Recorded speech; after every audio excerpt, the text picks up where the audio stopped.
FIFA বিশ্বকাপ trophy এখন ঢাকায়। একদিনের সফরে ঢাকায় আনা হয়েছে ট্রফিটি। এই মুহূর্তে ফিফা বিশ্বকাপ ট্রফির সঙ্গে হোটেল রেডিসনে আছেন সহকর্মী এস এম ইকবাল। সরাসরি যাব তার কাছে। ইকবাল, বিশ্বকাপ ট্রফি ট্যুরের যে মূল আনুষ্ঠানিকতা, সেই আনুষ্ঠানিকতা প্রায় 1 ঘন্টা ধরে চলছে। প্রথম সেশনটা রাখা হয়েছিল ফুটবল ফেডারেশনের জন্য। আমরা দেখতে পেরেছি ফুটবল ফেডারেশনের ভাইস প্রেসিডেন্ট থেকে শুরু করে অনেক মেম্বার এবং তাদের আত্মীয় স্বজন বা তারা যাদের নিয়ে এসেছে এবং 2-1 সাবেক ফুটবলারকে আমরা দেখতে পেরেছি তারা ভিতরে গিয়েছে, সেই এক্সপিরিয়েন্সটা করে এসেছে। কিন্তু সবচাইতে বড় যে ঘাটতির জায়গাটা আজকে যেখানে মনে হয়েছে, এখানে আসলে উচিত ছিল আমাদের ইয়াং ট্যালেন্ট যারা আছে, যারা বিভিন্ন এইজ লেভেলে ফুটবল খেলে থাকে, তাদের যদি এই কার্যক্রমের সঙ্গে সম্পৃক্ত করা যেত। অর্থাৎ আন্ডার-17, আন্ডার-19 বা আন্ডার-23 ক্যাপ্টেন বা ফুটবলার যারা আছেন, তাদের যদি এই ট্রফিতে যদি ইনভলভ করা যেত, তারা যদি এখানে এসে সেই জিনিসটা এক্সপিরিয়েন্স করতে পারতো, তাহলে তাদের মধ্যে কিন্তু একটা ক্ষুধা তৈরি হতো। একটা তাদের যে ভালো করার, ফুটবলে যে ভালো করার যে একটা ক্ষুধা, সেই ক্ষুধাটা কিন্তু তাদের মধ্যে তৈরি হতো। আজকের যে আয়োজন, এই আয়োজনে বলা যেতে পারে এই জায়গাটাতে কিন্তু কিছুটা ঘাটতি থেকেই গেল। পাশাপাশি মিডিয়ার জন্য যে সেশনটা রাখার কথা ছিল 2:30 থেকে, সেখানেও কিন্তু ডিলে। আমরা এখন পর্যন্ত আসলে ভেতরে যেতে পারিনি।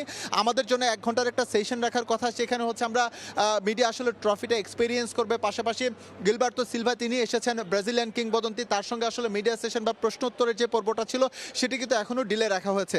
মোটা দাগে আসলে ওয়ার্ল্ড কাপ ট্রফিটা নিয়ে কিছুটা হাইড অ্যান্ড সিক কিন্তু আমরা আয়োজকদের কাছ থেকে দেখতে পেরেছি। তারপরেও বলা যেতে পারে সকাল থেকে এখন পর্যন্ত যেই ভক্তদের যে এঙ্গেজমেন্ট, যদিও সেই সংখ্যাটা খুবই কম, কারণ খুব অল্প সংখ্যক ভক্ত এই ট্রফিটা দেখার সুযোগ পেয়েছে, যারা কোকা কোলার ক্যাম্পেইনের মাধ্যমে এই সুযোগটা পেয়েছে। ম্যাচ পিপল আসলে অনেকেই বাইরে অপেক্ষা করছে, কিন্তু তাদের এই সুযোগটা হচ্ছে না।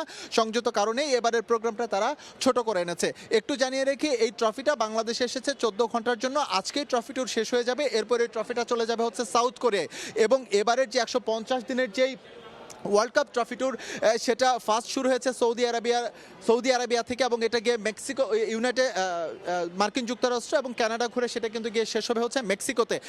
এর মাঝে বলা যেতে পারে যে বাংলাদেশ লাকি এনাফ যে 30টা দেশে মাত্র ট্রফিটা ঘুরছে, তার মধ্যে বাংলাদেশ অন্যতম এবং সাউথ এশিয়ার মধ্যে দ্বিতীয় দেশ। এবং ব্যাক টু ব্যাক 2022-এর পর আবারও কিন্তু এই ওয়ার্ল্ড কাপ ট্রফিটা বাংলাদেশের ভক্তরা এক্সপিরিয়েন্স করার অপরচুনিটিস পেলেন। এবং আমরা কিছুক্ষণ আগে ভক্তদের সঙ্গে কথা বলছিলাম, যারা ব্রাজিলিয়ান ফ্যান, তারা প্রত্যাশা করছেন 24 বছর পর এই ট্রফিটা আবারও ব্রাজিলের ঘরে যাবে, তাদের হেক্সা মিশনটা কমপ্লিট হবে।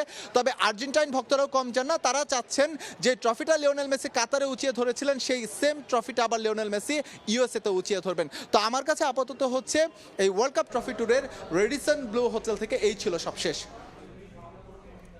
রেডিসন ব্লু হোটেল থেকে সহকর্মী এস এম ইকবাল।